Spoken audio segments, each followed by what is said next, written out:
Welcome back, everyone, and thanks for joining me right here at UFO Chaser. In today's video, I'll be going over some of the top unsolved UFO incidents that have passed a lie detector test. The Rendlesham Forrest Incident. In late December 26th to the 28th of 1980, there were reported UFO sightings near Rendlesham Forest, located in Suffolk, England, United Kingdom. Unexplained events occurred just outside the Royal Air Force Woodbridge Station, which back then was used by the United States Air Force. Larry Warren, an American airman with the U.S. Air Force at the time, claims to be the first witness to a series of mysterious UFO sightings that took place over a period of 3 days, with reports of illuminating lights and a strange hovering craft emitting beams of light throughout the forest, seen by several credible eyewitness military personnel, including Lieutenant Colonel Travis Walton and his team, who on the second night of sightings observed strange flashing lights moving through the trees. They continued to investigate and were all of a sudden shocked when a beam of light hit the ground close by to where the men were standing. Although several people witnessed and reported seeing a craft-like object, it is only Larry Warren, possibly the first person to witness the craft-like object, who claims to have also seen something else that no one else did. Larry Warren saw something land, followed by a disturbance of flashing lights in the forest. He proceeds on foot to investigate and stumbles upon and observes what he describes as small, childlike alien beings floating underneath a black triangular craft. He quickly reports his findings back to base, and 3 Air Force men were sent out to investigate. They find only the craft by itself in the exact location where Larry Warren reported seeing it. It is documented that one of the 3 men actually touched the side of the craft. After much ridicule and disbelief from skeptics, Larry Warren, in a bid to show he is telling the truth, resorted to taking a polygraph test in 2017, 37 years later, and was asked several thorough questions about the incident and what he saw. The test was conducted by a top UK expert who has carried out more than 2,000 tests. Larry Warren, with great accuracy, passed every question. And to this very day, the 3 spooky nights of the Rendlesham Forest Incident. So let's break it down. UFO Here mystery are some Rendlesham Forest Incident keynotes. Number 1. Larry Warren reports seeing a craft with alien beings and passed a polygraph test with flying colors. Number 2. The airman that touched the craft reports that it had hieroglyphic-like symbols on it. He comes out later saying, after that, he experienced vivid dreams of a binary code with 0s and 1s, which he took notes of. Number 3. When strange lights are reported again the following day, Colonel Halt gathers a team of men to investigate and takes an audio recording of their experience. Warren refuses to go along with them, frightened by what he had seen. Number 4. Military equipment used throughout the investigation of the incident starts to strangely malfunction. This is obviously another cover-up by the United States government and military. Skeptics say the incident was just a nearby lighthouse, stars in the sky, or even a meteor shower. In my opinion, Colonel Halt was a well-respected officer for the U.S. Air Force. I doubt he would have gone through all the trouble of investigating and surely could tell the difference if it was something as obvious as to what the skeptics say. I'll let you be the judge. Let's listen to the 2-minute audio recording from Colonel Halt and his team, taken on the night of December 27th, 1980.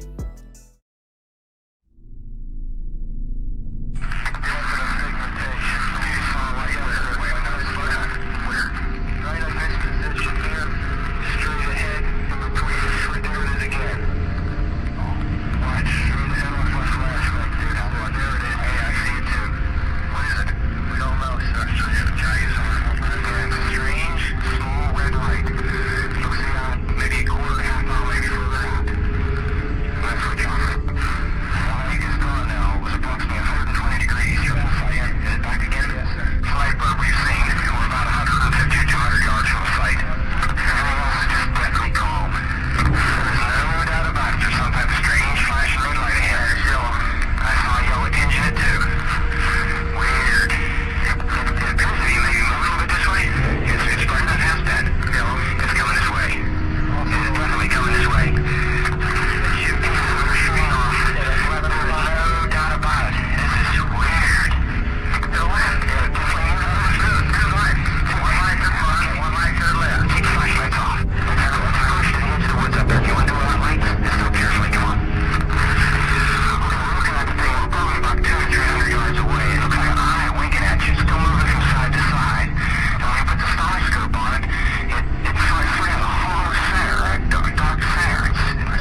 Now, let's take a look at the case of Bob Lazar, the man to first expose the top-secret base known as Area 51. In 1989, Robert, who also went by Bob Lazar, blew the lid off of Area 51, claiming that he was hired to reverse engineer advanced alien technology from recovered UFOs at a secret site called S4. He says he's telling it in order to protect himself. He says he was hired to work at an area called S4, which is a few miles south of Groom Lake. At S4, he says, are flying saucers, antimatter reactors, and other working examples of technology that is seemingly beyond human capabilities. Right, this came from somewhere else. I mean, as bizarre as that is to believe, but I mean, it's there. I saw it.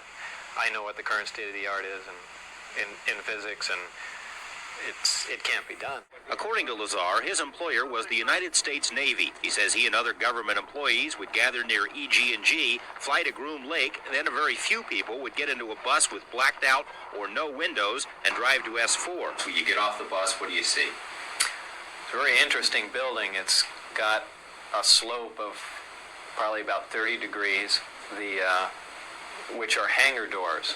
And it has textured paint on it, but it looks like sand. It's made to look like the side of the mountain that it's in, whether it's to disguise it from satellite photographs or what. He says he was never told exactly what he'd be working on, but figured it had something to do with advanced propulsion. On his first day, he was told to read a series of briefings and immediately realized how advanced the propulsion was. The power source is an antimatter reactor. They run gravity amplifiers. There's actually two parts to the drive mechanism. It's a bizarre technology. There's no physical hookup between any of the systems in there. They use gravity as a wave, using wave guides, almost like microwaves. When I was let in, it was the first time I saw the sport model in the hangar sitting down, and I was told they could have walked me in the front door, but they purposely wanted to walk me by it. I was told not to say anything and just keep my eyes forward and walk past the disc into the office area. And I did, and as we went by it, I just kind of stuck my hands on it just to run it alongside the thing, and that was about the smallest time. After that, I got to see it actually lift off the ground and operate.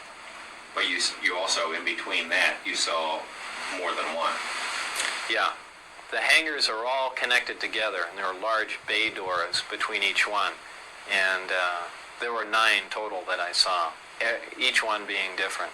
Like they had the assortment pack. They had guards there with M16s, and guys slamming their finger into my chest, screaming in my ear, some people pointing weapons at me. Like I said, it's not a good place to work. That fear factor would surface later. Lazar agreed to undergo a polygraph exam as part of this report. Polygrapher Ron Slay asked about the technology Lazar had seen. Did you knowingly lie when you said you had actually seen anti-gravity propulsion in operation? No. The results of this exam were inconclusive. Lazar appeared to be truthful on one test, deceitful on a second. Slay recommended that a second examiner be brought in. Polygrapher Terry Tavernetti runs a corporate security operation and is a former Los Angeles police officer. He put Lazar through 4 tests and concluded there was no attempt to deceive. And I left there thinking that I feel we do have some credibility to what the subject had to say. And that's when I went to some of my colleagues. Tavernetti sent the test results to a third polygrapher who agreed the results appeared truthful. Well, I am telling the truth. I've tried to prove that. What's going on up there could be the most important event in history. You're talking about contact, physical contact and proof from another system, another planet, another intelligence. That's got to be the biggest event in history, period. And it's real. And it's real, and it's there. And I had an extremely small part in it, but I'm convinced that what I saw is absolute proof of that. There is no way we could have created those systems. There's no way we could have made the discs, the power supplies, anything to go with them. Lazar says he has no intention of going on any UFO lecture circuit. He's not looking to do any additional interviews. In fact, he wasn't too crazy about doing this one. He did it after certain unfavorable things started happening in his life, and he did it because he feels that whoever is running the show up at S4 is perpetrating a fraud on the American people and on the scientific community. We intend to have much more about this story, about the operation up there, on Monday and beyond. This is by no means the end of this series of reports. What's the Navy saying about all of this? Well, of course, the Navy is supposed to have been his employer, and we have put some fairly pointed questions to them. Of course, number one, it may not be the Navy at all. Information is so compartmentalized up there, no one is exactly sure who is in charge. We have put the questions to several Navy departments. The answers thus far have been unsatisfactory. We've applied for more information through the Freedom of Information Act, and that information will be revealed on Monday as well. You believe his story, don't you? Yeah, I do. Yeah, I've got to know him pretty well over the last couple of months, and I believe he's telling the truth. If he's lying, he ought to be in Hollywood, because he gave absolutely no physiological indications of attempting deception.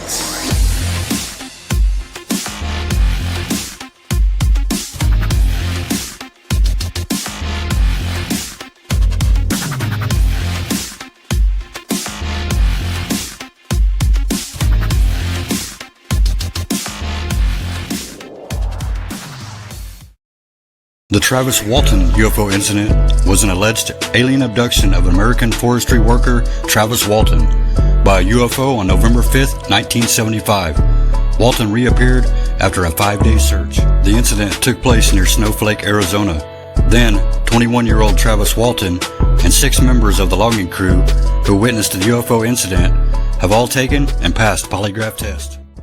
When I regained consciousness, I was looking up at a light shining down on me from the ceiling. I was in a lot of pain. I couldn't quite bring myself totally awake. I believed that I was in the hospital. I looked beyond the top edge of the thing that was laying across me, and I saw 2 men leaning over me.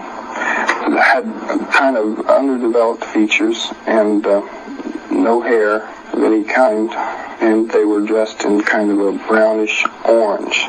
I didn't even think. I just lashed out and grabbed a tube, a clear piece of glass or something, and I tried to break off the end to get something sharp to defend myself with, but they didn't try to approach. They just kind of put out their hands like that, and they just left. There was a corridor. It was a very narrow corridor, and it was dimly lit everywhere. I went into this room that you could see out. You could even see the stars back through the wall I just came through. I could still see that there was walls, but I could see the stars at the same time. And it didn't look like windows? No, it wasn't like that. So there was nothing in the room but a chair with some controls and knobs and things. A man and a woman came from around the table, and they each took me by the arm and led me over to the table, got me up on the table, and I looked up at the ceiling, which was it was all solid light. There wasn't any light fixture or anything, and that was last I remembered. I went to sleep until I woke up. I was laying on the pavement. I looked up the roadway. It was night, and I could see a light of a flying saucer, and it was very shiny, but the only light came out of the bottom, and that went off, and it just went straight up really fast, just without a sound. You feel when someone is extremely skeptical and says that aliens don't exist? How does that make you feel? Well, it is frustrating to encounter that degree of ignorance, But back in 1975, the debunkers sort of had the upper hand, because they would call people a kook for believing something that was in disfavor with the majority of scientists. But now, just recently, NASA confirmed on the basis of direct observation that virtually every star has about a dozen planets.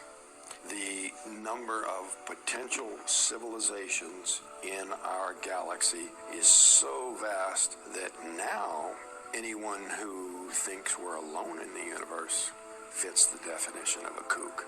They're believing something contrary to the prevailing scientific evidence. It was a terrifying experience, you know. I imagine the most shook up one was probably Steve. He was only like 17. I think he actually lied about his age to get the job out there. Yeah, I was 17, so I was the kid. I thought we was going to go to jail for murder. Those times I was saying we need to go back. Those times I was saying we need to go get help. You know, I mean, it went back. Everybody was going back and forth, you know, in their own minds and between each other. When we got back there and we looked around the area and we couldn't find Travis, that's when it hit Mike. Mike and Travis were best buddies then, you know, and stuff. And I think he felt really bad about taking off and leaving him like that. We came off the mountain after we was looking for Travis and we couldn't find him. And we pulled in there. And Kenny got out and called the sheriff's department. I think Kenny just told him it was a missing person. He didn't tell him what was up, you know. It didn't come directly to me. It came to a deputy sheriff in Heber who called me on the phone, and then he gave me a little more detail on it about you guys coming in from the woods and something got your attention. A few minutes after we parked out in front of the station here, Deputy Ellison arrived. Three of us volunteered right away to get in his car with him and tell him what had happened. He says that he didn't believe us or disbelieve us. You know, he was going to be neutral. But before we went up on the hill to radio, for him to radio the sheriff, we better be certain. We're a rough-looking bunch then, you know, and a bunch of us out there with chainsaws and that, and some conflicts here and there, you know. So they just immediately started assuming, well, they killed this guy, you know, because they weren't going to believe that wild story. Kind of like light shining through a lampshade. Basically white, but it's kind of yellowish glow to it. I mean, that's what it appeared to me. It had some kind of a round thing on top like a dome. Basically, it was just very, very sleek, you know. It was just absolutely beautiful. 1975, on the way home from work with 6 other men, we encountered a large glowing object near the road. I got out, approached it, and wound up being injured by some sort of energy discharge from the craft, and taken aboard. And I was returned 5 days and 6 hours later. And meanwhile, my coworkers were accused of murdering me and making up the most preposterous cover story for a disappearance, and wound up taking lie detector tests and passing. Now, the initial test, there was one that was inconclusive. He subsequently fully passed a complete test from the same state police examiner, and every single person has passed a test from one or more. At the time that the crew passed, the president of the American Polygraph Association said that although no one test is 100%, the odds of 6 people passing tests on a single issue, the odds of there being any error in that sort of a test would be over 1,000,000 to 1. And that was with 6 passed tests. As of now, there's been 16 passed tests. I have passed 5 different tests from 3 different examiners, all of whom had the highest level of professional credentials, years of law enforcement experience, law enforcement training.